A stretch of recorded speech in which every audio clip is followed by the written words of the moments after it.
तारिक फतेह साहब एक बार फिर से इस बात को अंडरलाइन कर रहे हैं और उन्होंने तो एंसेस्ट्री का भी हवाला दिया कि बोरिस जॉनसन की एंसेस्ट्री देख लीजिए क्या है, और वहां न जाने कितने लोगों को जो कि कलर्ड हैं, उनको मतलब दूसरे रंगों के हैं, सफेद चमड़ी वाले नहीं हैं, उनको भी वहां बड़ी बड़ी जगहों पर पहुंचने के मौके मिले हैं। युक्तेश्वर कुमार जी, अगर एंसेस्ट्री की बात करें तो सबका एंसेस्ट्री अफ्रीका में है, तो उससे क्या माना जा सकता है? बोरिस जॉनसन भले ही उनका कुछ दूर का रास्ता, पर उनका कलर ऑफ स्किन क्या है? व्हाइट है, वो गोरे चमड़ी के व्यक्ति हैं।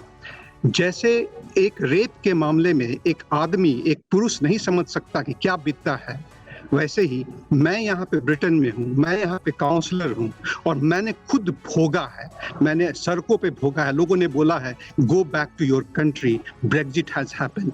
मैं जब डिप्टी मेयर बना, पहला deputy mayor non white origin का बना, उसको पाने के लिए केवल एक वोट से, क्योंकि मैं बहुत बड़ा मेहनती आदमी हूँ, मैं रोज 2 घंटे अपने रेसिडेंट्स को मिलता हूँ, काउंसिल में बात करता हूँ, और एक एकेडमिशियन होने के बावजूद मैं पहला आदमी हूँ कि जो चाइनीज पढ़ाता है इंडियन होकर के, आज तक कभी नहीं हुआ। इसके बावजूद मुझे इतनी मुश्किलों का सामना करना पड़ा, केवल एक वोट से मैं जीता और पहली बार मेरे शहर का मैं पहला डिप्टी मेयर हुआ। तो ये चाहे कोई भी आदमी कुछ भी बोल ले, जब तक आप यहाँ पर रहते नहीं है, समझते नहीं है, तब तक मेरे ख्याल में आइए आपकी बात पर जवाब ले लेते हैं तारिक साहब से। तारिक साहब, यही बात रही है और भी बातें। यहाँ तो पाकि बैशिंग का इजाद हुई है। यहाँ पे टोरंटो में 70s में रेलवे स्टेशन के आगे लोग मरे हैं। तो हम सब ने रेसिज्म देखी, हमने पाकिस्तान में भी देखी है, जेल भी काटी है, वो भूख हड़तालें भी की हैं।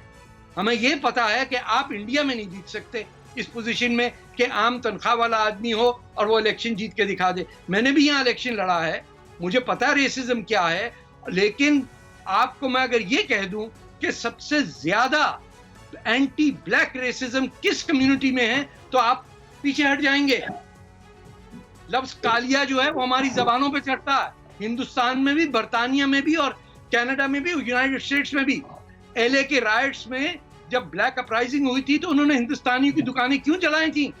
क्योंकि वो कह रहे थे कि you call us kaliya, we'll tell you what is kaliya, your shop will be kali. So we need to understand that racism of the past and anti-black racism is the parameter। जो शख्स एंटी ब्लैक रेसिज्म को पार नहीं कर सकता है, उसका हक नहीं है कि वो बोले कि हमारे साथ ज्यादती हो रही है। हमने तो मोहल्ले अलग कर दिए हैं। हिंदुस्तानी पाकिस्तानी उस मोहल्ले में नहीं रहता जब काले रहते हैं। बर्तानिया की मैं बात कर रहा हूं आपको, बड़े एम्फसिस से लोग बताते हैं oh we live on the outside. आपकी बात पर जितेंद्र ओझा कुछ कहना चाह रहे हैं। तारिक सर जी, ये ब्रिटेन ने एक नया मॉडल बनाया और 2000 के समय या 2010 के समय तक जो है लग रहा था कि हम एक दूसरी दिशा में जा रहे हैं इंक्लूसिविटी की तरफ से। लेकिन आप देखिए कि पिछले 10-15 सालों में हुआ क्या है। पूरे यूरोप में देखें कि एक तरीके से पेरोकिलिज्म का वेव पैदा हुआ है और व्हाइट रेसिज्म का एक नया वेव शुरू हुआ है। निश्चित रूप से इस्लामिक रेडिकलिज्म के खिलाफ ये शुरू हुआ, लेकिन उसके विक्टिम या उसके टारगेट किए हुए कई एक लोग हैं। मैं ब्रिटेन की कोर्ट्स में गया, जिसमें खैर हमारा कोई डायरेक्ट ये नहीं था, मैं किसी और इसमें गया, लेकिन वहां पे भी वहां के जज तक कह रहे थे कि जो अफ्रीका के लोग थे, which country are you from? तो कहते थे England. Where your parents born? तो कहा इंग्लैंड। फिर कहा where did they come from? तब वो बताया कि नाइजीरिया और इस तरह के। तारिक फतेह साहब की बात से मैं इत्तेफाक रखता हूँ कि रेसिज्म हमारे यहाँ भी है। क्या सोनिया गांधी को आते समय हमारे लोगों ने नहीं प्रोटेस्ट किया था? तो रेसिज्म इंसान के जीन्स में बसा हुआ है कहीं ना कहीं।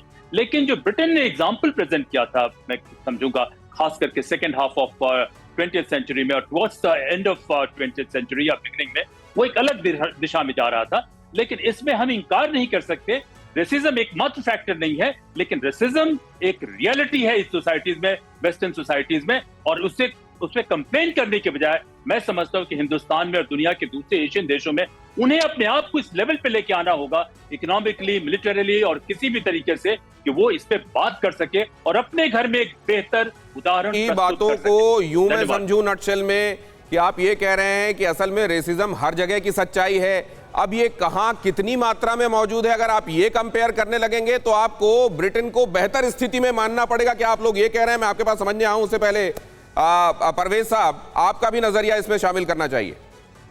जी, मैं बिल्कुल यही कह रहा हूं जो अभी आपने कहा कि रेसिज्म एक हकीकत है पूरी दुनिया में। अमेरिका में यहाँ पे मेल्टिंग पॉट समझा जाता है अमेरिका को, और इस देश को भी सारी चीज़ें होती हैं और हम सब उसके खिलाफ आवाज़ उठाते हैं।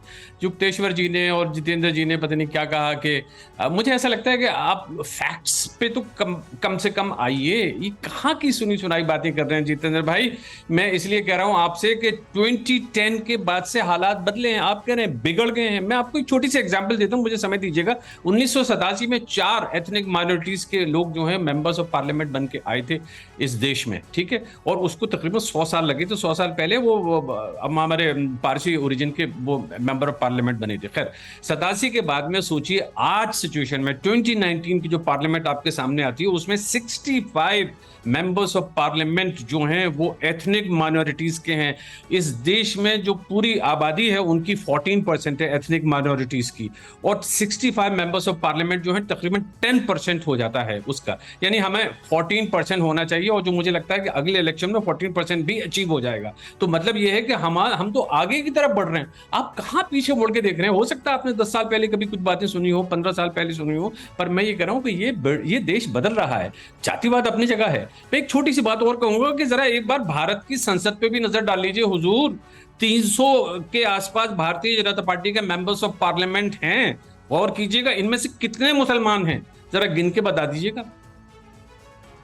चलिए, ये परवेज जी ने हिंदू मुसलमान तक आखिरकार बात पहुंचाई दी, और जब ये पहुंचाई है तो ये मैं आगे बढ़ा सकता हूं, लेकिन ये विषयांतर हो जाएगा। क्या इसको इससे जुड़ा हुआ और ये सही एनालॉजी के तौर पर देखा जाए? ये युक्तेश्वर जी के पास मैं लेकर जाऊंगा। युक्तेश्वर जी, ये जो पैरेलल ड्रॉ करने की कोशिश की गई है चीजों को समझाने के लिए, ये आप ठीक समझते हैं?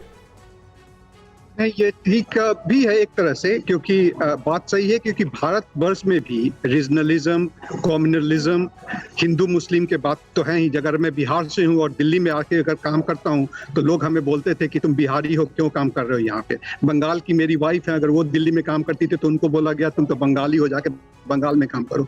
ये हकीकत है। लेकिन ये क्या जरूरी है हमको कंपैरिजन करना? मेरे ख्याल में नहीं है। अगर ब्रिटेन एक G7 नेशन है, एक डेवलप्ड कंट्री है, एक कंट्री है जिसके कारपेट के नीचे में ये रंग भेद की चीजें चलती हैं और इसको हटाना है, तो अभी जैसे उन्होंने बताया कि ठीक है हमारे यहाँ पे 14 to 15% लोग जो है एथनिक माइनॉरिटीज के हैं। और अगर ब्लैक एमपीज की बात किया जाए, कब बने ब्लैक में एमपी यहाँ पे? पहली बार 1976 के बाद में बने हैं। इनफैक्ट अभी मैं ऑक्सफोर्ड यूनिवर्सिटी में इसी पर एक वर्कशॉप कर रहा हूँ। 1976 से पहले इस यूनिवर्सिटी में, इस कॉलेज में लड़कियों को एडमिशन तक नहीं मिलता था, केवल लड़कों के लिए होता था। तो ऑब्वियसली ये चीजें बढ़ रही हैं, अच्छे हो रहे हैं, लेकिन अभी और अच्छे होने की जरूरत है। और ये 10-15 साल पुरानी बात नहीं है। क्यों नहीं करना चाहिए? ये आपने अपने पहली ही बात में अंडरलाइन कर दिया कि अगर आप ये देख रहे हैं कि कौन से विकसित देश हैं, किन देशों की सोच को भी, उन विकसित देशों की क्यों विकसित हैं वो सोच को भी उसको एक बड़ा पैरामीटर माना जाता है। तो अगर आपको कंपैरिजन करना है तो आपको विकसित और विकासशील के बीच में कंपैरिजन नहीं करना चाहिए। ये तो खुद ही उस पैरामीटर में अभी आगे बढ़ रहे हैं।